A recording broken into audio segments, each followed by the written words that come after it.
Shelley Glover est la première conservatrice réélue. En fait, la dernière fois, c'était le 2 mai, et ce, avec une forte majorité. Elle a été secrétaire parlementaire pour les langues officielles, elle a été secrétaire parlementaire pour les affaires indiennes et du Nord, et depuis janvier de cette année, elle est secrétaire parlementaire du ministre des Finances. Madame Glover, bonjour et bienvenue. Ah, merci bien, Vincent. Comment allez-vous?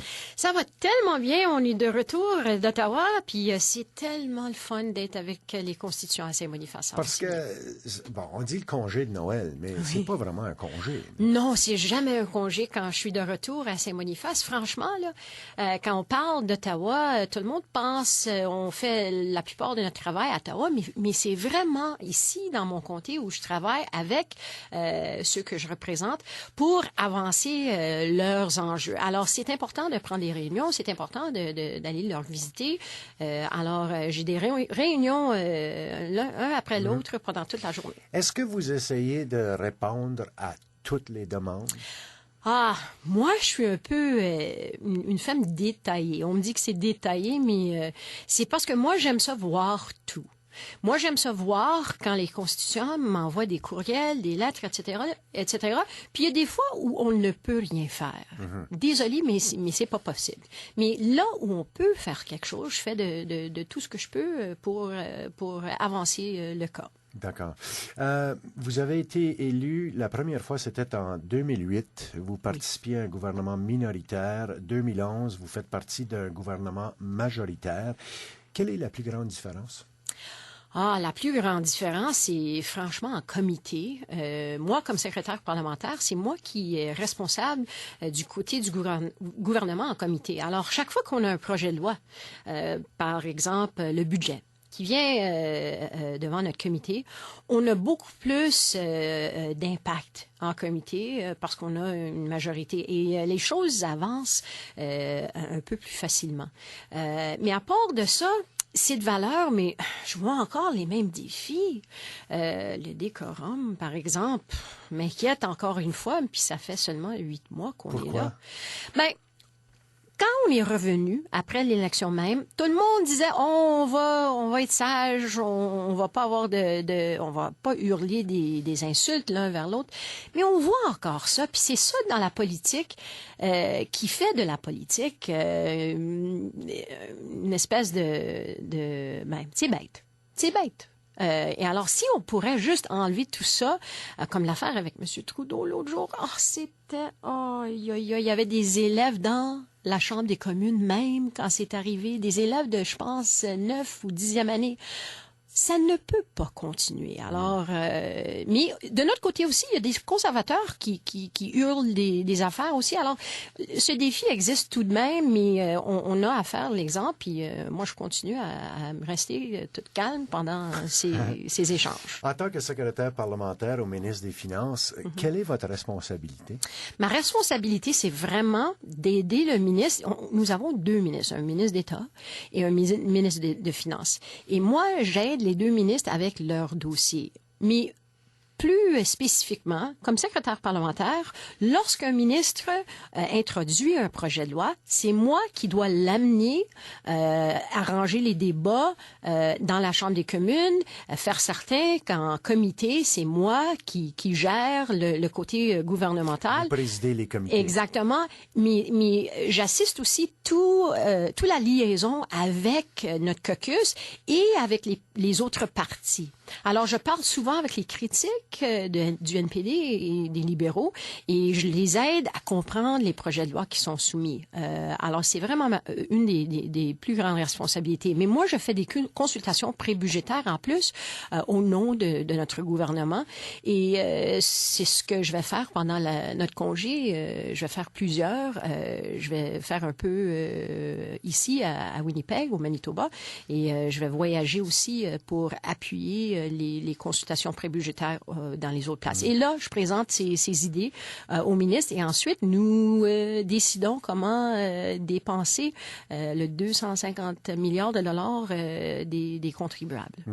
Je lisais un article dans le journal aujourd'hui, Mme Glover, qui disait que de plus en plus, les rencontres des comités parlementaires se font in camera ou de plus en plus de façon privée. D'abord, êtes-vous d'accord avec ça? Et sinon, qu'est-ce qui se passe? Moi, tant qu'à moi, je pense qu'il y a eu un comité qui a fait une suggestion d'avoir des réunions en caméra. Je sais pas pourquoi, j'étais pas là. Mais dans notre comité, où je suis toujours, il y a rien qui a changé. Il n'y a rien qui a changé. Moi, je crois que l'imputabilité, c'est très important pour un gouvernement. C'est notre gouvernement qui a introduit un projet de loi pour maintenir l'imputabilité et être très transparente. Alors, moi, je supporte la transparence. C'est certain qu'il y a des cas où il faut faire des affaires en caméra. Par exemple, le budget même. On ne peut pas parler du budget en comité, puis être franche avec nos collègues des autres partis, sans avoir la capacité de parler tout haut. Et ensuite, on ouvre tout ce qu'on a discuté, on fait un rapport et on ouvre ça aux constituants. Alors, c'est comme ça que ça se fait, en défense même. On ne peut pas parler de notre stratégie pour la défense de notre pays tout haut, publiquement, ça va nous empêcher de faire ce qu'on doit faire pour protéger les Canadiens et les Canadiennes. Alors, il y a certainement des places où il faut faire des affaires sous les couvertures, disons. Mais la plupart du temps, c'est bien important d'être transparent et donner l'information aussitôt que possible. Et c'est ça que je crois. D'accord. Vous avez été secrétaire parlementaire pour les affaires indiennes et du Nord. Oui. Depuis les dernières semaines, comme vous savez, c'est à la une des journaux, c'est à la tête de tous les bulletins de nouvelles de ce qui se passe. Comment est-ce que vous réagissez à ça? C'est encore avec tristesse. Ça fait des années puis des années qu'on essaie de changer les choses pour les Autochtones. Et quand je dis « on », c'est tous les Canadiens, les Canadiennes, pas juste les politiciens. Je trouve que dans ce cas ici, il y a vraiment plusieurs questions qui doivent être répondues. C'est vraiment triste de voir n'importe qui vivre dans les situations qu'on a vues à la télévision. Mais encore une fois, si on met 90 millions de dollars dans une communauté, c'est plus que 55 000 dollars par personne, puis on a ces résultats-là, qu'est-ce qui est arrivé? C'est pas les résultats qu'on aurait dû voir. Alors, faut demander des questions et évidemment, faut protéger ceux qui sont vulnérables. Faut faire certain qu'ils ont des logements tout de suite, qui sont sécures, qui sont chauds. Alors, c'est ça qu'on essaie de faire, mais c'est de valeur. Encore une fois, on a un chef qui ne veut pas participer et collaborer, mais c'est important qu'on fait une collaboration pour ces personnes qui souffrent. Oui, mais il me semble, moi, en tout cas, depuis mon existence et même avant la vôtre, ça a toujours été un problème. Et puis, les gens sont de plus en plus d'accord à dire on ne réglera pas le problème avec de l'argent. Non, je suis d'accord. Il doit y avoir d'autres moyens de solution. Là. Oui, mais on a mis d'avance quelques projets de loi et je suis très fière de ces projets de loi, mais ça s'avance pas toujours parce que c'était des projets de loi dans l'autre session du Parlement. On a déjà soumis un projet de loi ici cette année pour la transparence dans nos gouvernements autochtones. Ça, c'est bien important parce que il y a beaucoup de personnes autochtones sur les réserves qui nous demandent pour l'information comment est-ce que nos chefs ont dépensé l'argent qui était dû à nous autres. Puis on veut leur donner la réponse, mais la loi nous empêche de le faire. Alors maintenant, on a un projet de loi qui dit, oui, les chefs vont avoir à démontrer l'imputabilité, la transparence, il va falloir faire des rapports. Alors ça, c'est un avancement. Mais on avait aussi un projet de loi pour les femmes. Les femmes autochtones, moi, je crois fermement, les femmes vont changer le monde. Vraiment. Et les femmes autochtones n'ont pas les mêmes pouvoirs que les femmes canadiennes. Et alors, leur donner le pouvoir de rester chez eux, par exemple, quand il y a une dissolution du mariage, ça, c'est bien important. Parce que, présentement, les femmes n'ont pas le pouvoir de rester chez eux si la femme et l'homme se séparent. Faut partir. Et alors, les femmes partent avec les enfants, souvent, viennent à Winnipeg et je l'ai vu comme policière. C'est ces femmes-là qui sont exploitées. C'est ces femmes-là, je crois, qui sont des victimes des meurtres et des femmes qui sont disparues. Et faut changer ça. Faut changer ça. Alors, le projet de loi va être réintroduit, je pense. Mais on a besoin de l'appui des chefs encore. Mais on va concentrer nos efforts. Moi, je continue mes consultations avec les femmes autochtones parce qu'ils vont changer le monde. Selon vous, quel a été l'événement de l'année?